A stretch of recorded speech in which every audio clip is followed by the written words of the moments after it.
खाली कहला नियमाग्रह माने पूर्व पूर्व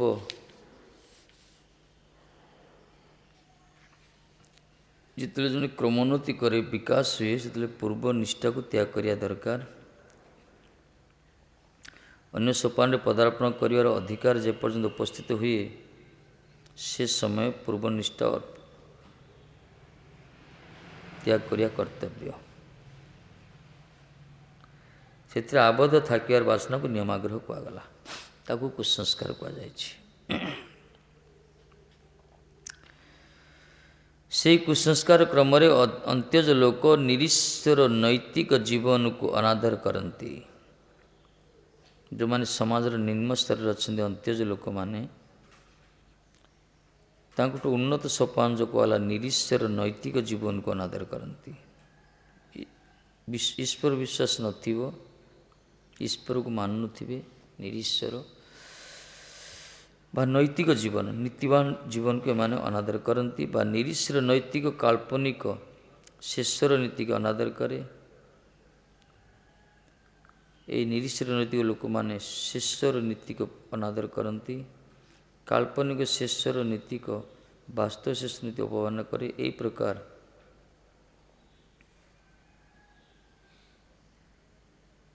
ये हूँ कुसंस्कार जो माने उच्च उच्च सोपान को अनादर करते। ये कुसंस्कार क्रम ही वर्णाश्रमी व्यक्तिगण अनेक वैधि भक्तिर आदर करती ना। ये जो कुसंस्कार जो रोचे ना से माने वर्णाश्रम धर्म वर्णाश्रम भीतर रोथ लोक माने ये माने भक्ति की बेले बेले ग्रहण करती नहीं।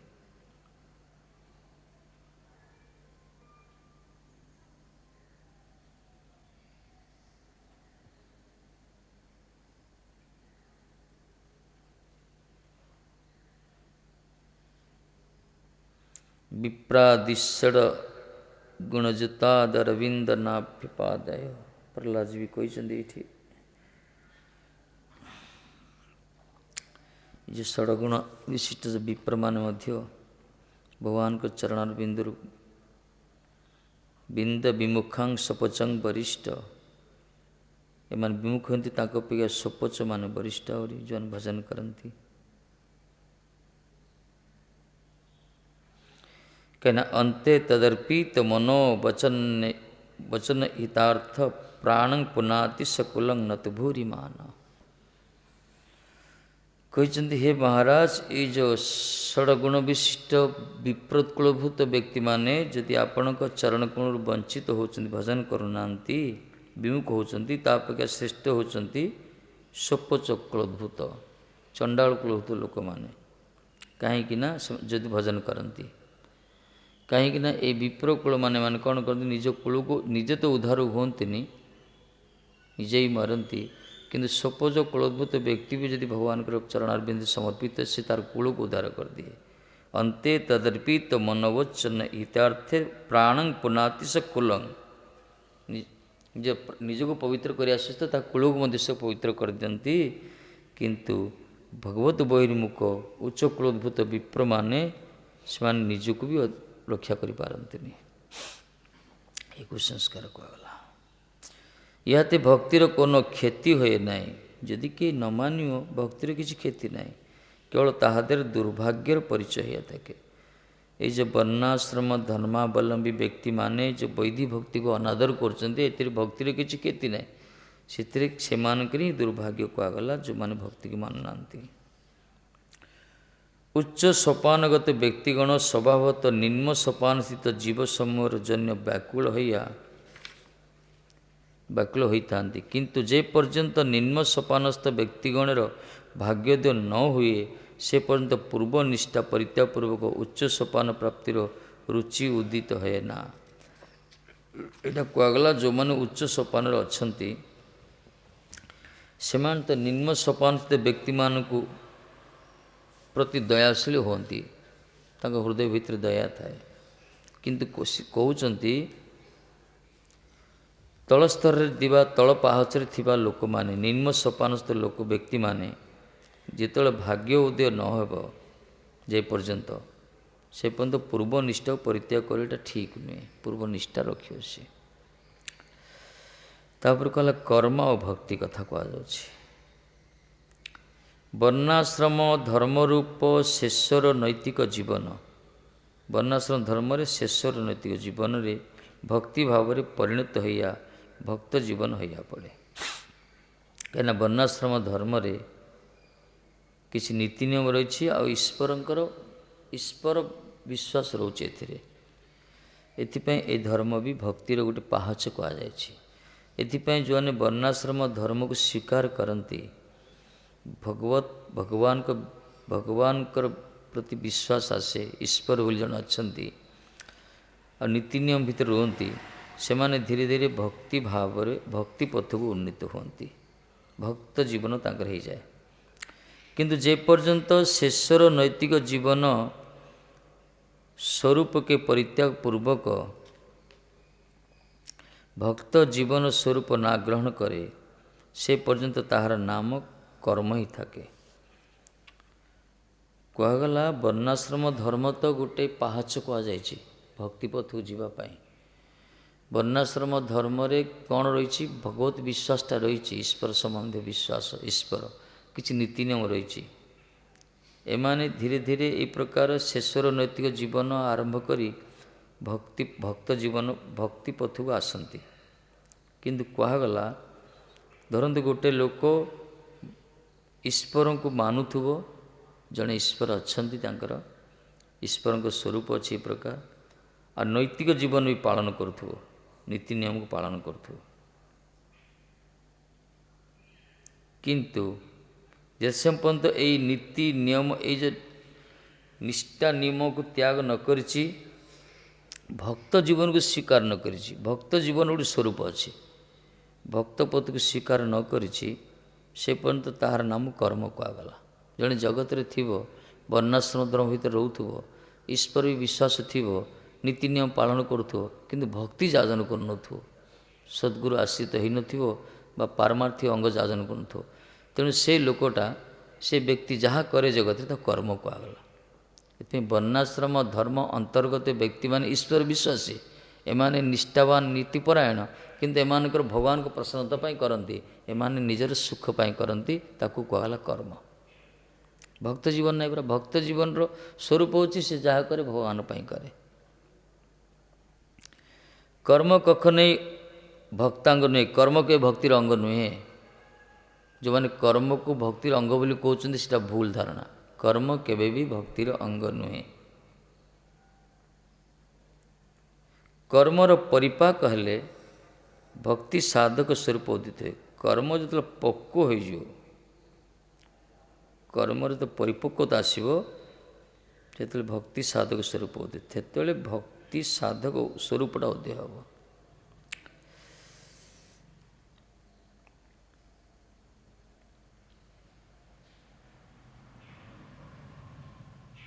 ताके तखन भक्ति बोला जाए, तखन कर्म बोलिया ताहार नाम थाके ना,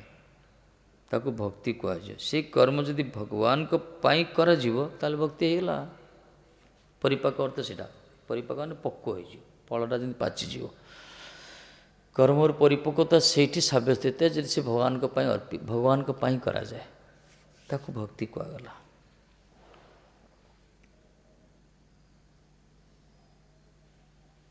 ताको कर्म कहनी। तेणु भगवत संबंधिनी श्रद्धा उदित हईले कर्माधिकार निरस्त हुए। ये जो कर्मर अधिकार जो जीव मानकर अच्छी कर्म प्रमत होती, कर्म अधिकारटा सेतेबेले निरस्त हम माने शिथिल हम। कर्म प्रति जो जड़ता रही जिते भगवत संबंधिनी श्रद्धा उदित हम, भगवान को प्रति श्रद्धा आसला, भगवत संबंधी श्रद्धा, ये जो श्रद्धा आदौ श्रद्धा कहगला परा परमार्थ वस्तु पर जो श्रद्धा आसीज ताहले कर्म प्रति जो जोर रही ना गांठ को गंठी जो अच्छी ये धीरे धीरे शिथिल हम। जो माने भगवत वस्तु प्रति श्रद्धा नहीं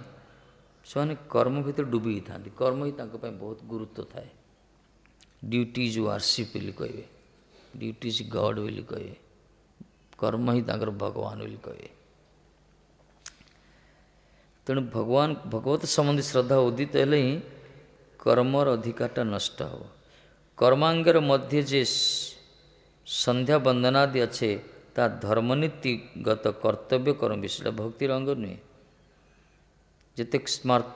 कर्मकांड भी कहुई कर्मांगर सब संध्या बंदनादि करुँच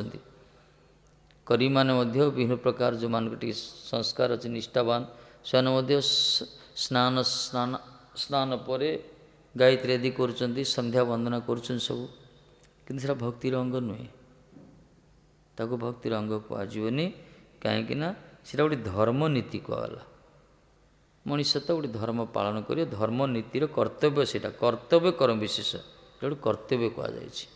कि भगवान को प्रसन्नता पाए ना। श्रद्धा उदित भक्ति कर्म नुहे किंतु श्रद्धा उदित जो श्रद्धनीत ही जो भक्ति जाजन करते कार्य ताकू कर्म कहुए।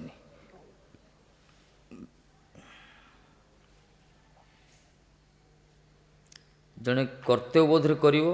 जड़े श्रद्धान्वित भाव कर जो मैंने श्रद्धान्वित भगवान को प्रसन्नता करुँच कर्म कहुनि। जो मान कौन भगवत संबंध न खाली गोटे कर्तव्य पालन करते संध्या वंदना आदि जिते सब ये सब ड्यूटी कहला कर्म कहला। तेणु कर्म के भक्तिर अंग नुहे।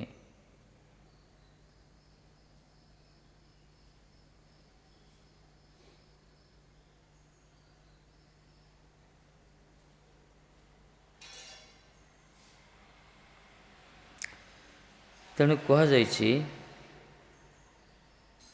जे समय भक्त संबंधी श्रद्धा उदित हब तखन भगवत अनुगत्य रूप समस्त भक्ति कार्य ही तात्पर्य क्रमे आदृत हो उठे। जिते भगवत संबंधी श्रद्धा उदित हो परमार्थ वस्तु प्रति भगवान प्रति श्रद्धा आसीज भगवत वस्तु प्रति सेतेबेले भगवत अनुगत्य रूप समस्त भक्ति कार्य जिते प्रकार सब भक्ति कार्य धीरे धीरे प्रकाशित हो ता मन भितर ता अंतकरण भगवत अनुगत्य रूप भगवान पर शरणागत ही भगवान को प्रसन्नता पाई सब तार विचार तार कामना वासना प्रकट हो। सीटी श्रद्धा थिले हम श्रद्धा नथिबो ताले किछि हेबनी। तखन कोन स्थले संध्या काले हरिकथा होते ताहा परित्याग पूर्वक संध्या वंदनादि कर्म करते रुचि है ना। से श्रद्धार क्रम जो संध्या समय हरिकथा हो हरिकथा संध्या समय कौटे हो जो मानकर हरि संबंधिनी श्रद्धा उदित से माने जो कर्मांगर जो जाऊँगी संध्या वंदना बेसी गुरुत्व देवेनि बर से हरिकथा प्रति जीवे हरिकथा गुरुत्व सीटी आसे। यहाँ है भगवत संबंधी श्रद्धा कहगला। किंतु जो माने भगवान के प्रति श्रद्धा नथी खाली कर्तव्यबोध खाली संध्या वंदनादि करुवे विभिन्न प्रकार सब निष्ठावान रे भगवान को कथा प्रति रुचि ना श्रद्धा ना ताकू कर्म कहुई।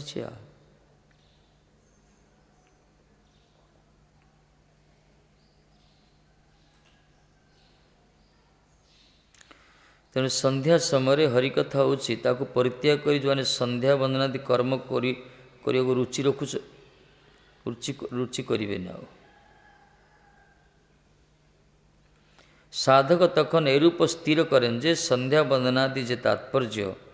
ताहा ही जखन उपस्थित तखन ताहा परित्याग करिया अन्यांग स्वीकार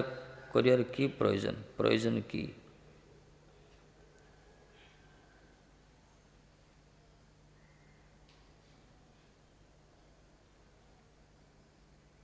ये प्रकार विचार आसो साधकर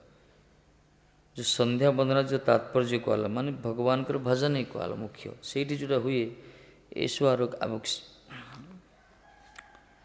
ऐसु परित्याग करी अन्य अंग स्वीकार कर प्रयोजन कौन अच्छी जोड़ी भगवान कर परमार्थ जाजन हुए ताकू त्याग करी अन्य सब अंग जाजन कर किसी आवश्यकता नहीं केवल हरि संबंधनी कार्य ही दरकार बा भगवान कर भजन कीर्तन भगवान कर प्रसन्नता सेवा ज्ञान वैराग्य दुईटी भक्तिर अंग नुहे तापर कहले ज्ञान वैराग्य कर्म भी भक्तिर अंग नुहे ज्ञान भी भक्तिर अंग नुहे वैराग्य मध्य भक्तिर अंग नुहे भक्ति स्वतंत्र कहगला बरं ज्ञान वैराग्य भक्तिर अनुगत्य जदि हम से ठीक से जेहेतु ताहारा चित्त के कठिन करिया भक्तिर विरुद्ध होया पड़े जो बेसी वैराग्य आचरण करती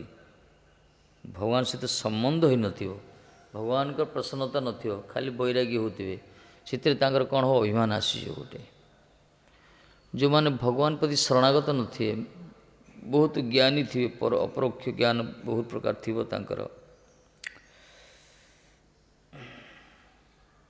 तेणु जो आध्यक्षिक ज्ञान आ वैराग्य ये दुईटा भक्तिर अंग नुहे कहीं ए चित्त कठिन हो द्रवीभूत हेनी भक्ति भक्ति प्रवेश करिवार पूर्वे कोन कोन स्थले साधनार उपयोगिता करे अवश्य भक्ति प्रवेश करने पूर्व किसी किसी आवश्यकता रही साधन सब किंतु कौन सी कौन स्थले भक्ति प्रविष्ट व्यक्तिर प्रथमावस्था ईषत् सहचर है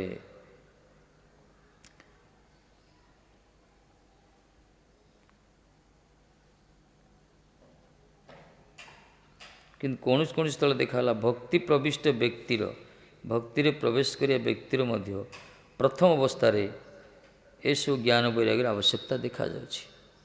कि जो माने भक्ति पूरा डूबी जाउछंती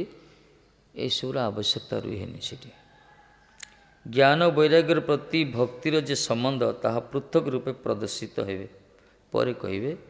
ज्ञान वैराग्य संबंध आमे पढ़ीचे ज्ञान वैराग्य होउछंती भक्तिर पुत्र बोली कहगला कोठी भागवत महात्मा पढ़ीचे आमे भक्ति देवी शयन करचंती जमुना कूल भक्ति देवी क्रंदन कर चरण रे बुलुंठित अछंती दी जन वृद्ध ताकू ज्ञान वैराग्य कहला भक्तिर अंतर्भुक्त से भक्ति रहित ज्ञान वैराग्य कौन सी मूल्य ना खाली ज्ञान थी वैराग्य थी कि भक्ति संबंध न थी भगवान के सहित भगवान का प्रश्न से ज्ञान वैराग्य शुष्क कहला शुष्क ज्ञान जत ताड़न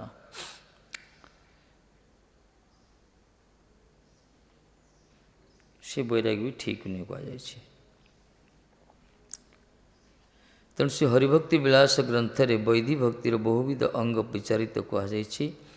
श्री भक्ति संदर्भ एवं यही सकल अंग नानाविध भक्तिर मध्य सुंदर रूपे सन्निविष्ट कराई गोसाई मान ग्रंथ में जो गोसाई पाद जो भक्ति संदर्भ में यू भक्तिर स्तर सब कहुई श्री भक्ति रसामत सुंदर गोसाई पाद ग्रंथ में 64 वैध अंग प्रदर्शित है 64 प्रकार अंग कहुई हरिभक्ति विलास रे वैधि भक्तिर बहु प्रकार अंग कहुई भक्ति संदर्भ में सुंदर रूप से भक्ति विषय वर्णना कराई भक्ति रसामृत सिंधु 64 प्रकार वैधि अंग कहुई तन्मध्य 5टी अंग को मुख्य बोली कहगला यही 5टा हूँ श्री मूर्तिर सेवार प्रीति रसिक मानकर सहित श्रीमद् भागवत अर्थ सकल आस्वादन करवा सजातीय शय द्वारा स्निग्ध एवं आपन हित श्रेष्ठ साधु मानकर संग नाम संकीर्तन ब्रजवास 64 प्रकार जो भक्तिर अंग अच्छी से 5टा को श्रेष्ठ कहगला ये 5टा जो अल्प संग भी लाभ करियो ताले भगवत साक्षात्कार हो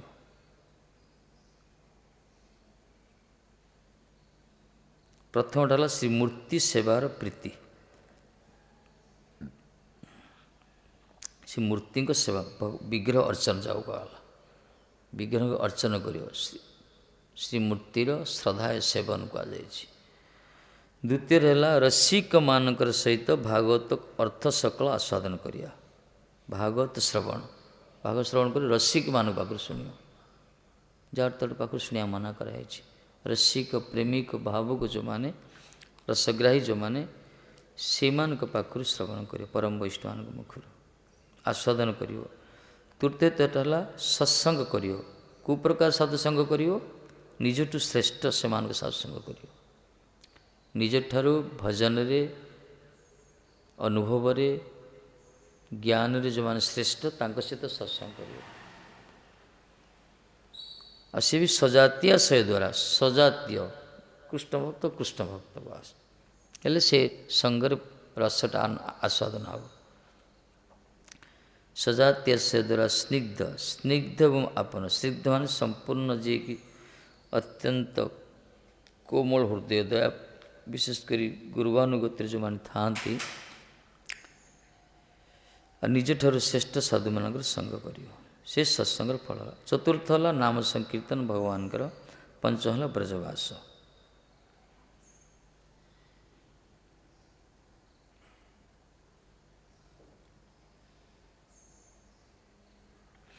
जो साधकर जो अंग अधिक रुचि से अंग ही ताहार पक्षे विशेष रूपे आदरणीय साधक तार जो अंगटा जाक रुचि से अंग से करियो कि निष्ठा हेते उपजे एक अंग साधे को साधे बहु अंग निष्ठा हेते उपजे प्रेमर तरंग कहगला तेणु साधक मानकर जो अंगटा ताप बेसी रुचि अधिक रुचि से अंग ता पक्षे विशेष रूप से आदरणीय से सबसेटा करिया दरकार अन्य अंग सब पालन करियो कि तार गोटे स्पेशल साधक मान गोटे रुचि थाए धरतु हरिक मूर्ति सेवा जन जन विग्रह सेवा प्रति रुचि थाए तो विग्रह सेवा करियो से तार बहुत कल्याण हम खाली विग्रह सेवा करियो अन्य सत्संग करूँ किसी सब जा करिया दरकार जनकर हरि रसिक मानक अच्छी जो मान भाग श्रवण करती हरिकथा श्रवण रुचि बेसी अच्छी ताले से विशेष रूप से आदरण ताकू करिया दरकार नाम संकीर्तन सत्संग ये प्रकार कोनो विशेष अंगे रुचि आछे बोलिया अन्यंग प्रति विद्वेष ना जन्मे ए विषय सतर्क गोटे अंग प्रति रुचि आसीगला अन्य अंग विद्वेष करियो अवहेला करियो एटा ता द्वारा कल्याण हेबनी जने खाली हरिनाम प्रति रुचि अच्छी हरिनामटा मुख्य बोली भावियो मुख्य एटा तो मो हरिनाम कर किसी करिया दरकार नहीं मोर अन्य अंग को अवहेला करियो विद्वेष करियो समालोचना करियो ता द्वारा तार कल्याण के हेबनी तेणु जार जो अंग प्रति रुचि अच्छी से पालन करियो विशेष भाव आदरण करियो आ अन्य अंग भी जाजन करियो तेणु वैध अंगेर मूल विचार दुईटी कथा स्वीकार करा कर्तव्य दुईटा कथा कौन भगवान ही जीवर नियत स्मर्तव्य जे कार्य ताहार स्मरणर अनुकूल ताही साधकन पक्षी होते ये वैधि भक्ति आम मान कहगला आर दीटा निहाती दरकार कर्तव्य कौन जो कार्य कले स्मरणर अनुकूल हम भगवत स्मृतिर अनुकूल हम साधक पक्षे से विधि आम से विधि कहगला जहाँ कले भगवत स्मृति हम भगवान का स्मरण हम से आम विधि आ भगवत विस्मृति जीवर अमंगल जो कार्य ताकू स्मरणर प्रतिकूल ताही निषेध जो कार्य कले भगवत विस्मृति होची से कार्य के करबनी से कार्य तेणु साधक पाई दीटा प्रधान कर्तव्य है गोटे विधि गोटे निषेध गोटे विधि कौन जो कार्य कले भगवत स्मृति होची भगवान को भगवान मन पड़ुंट भजन रे वृद्धि होची से कार्य अनुकूल स्वीकार करिया दरकार जो कार्य कले भगवत विस्मृति होची भगवान को भजन रे बाधा होची से सब कार्य करवा उचित नुहे चलो चलो चलो चलो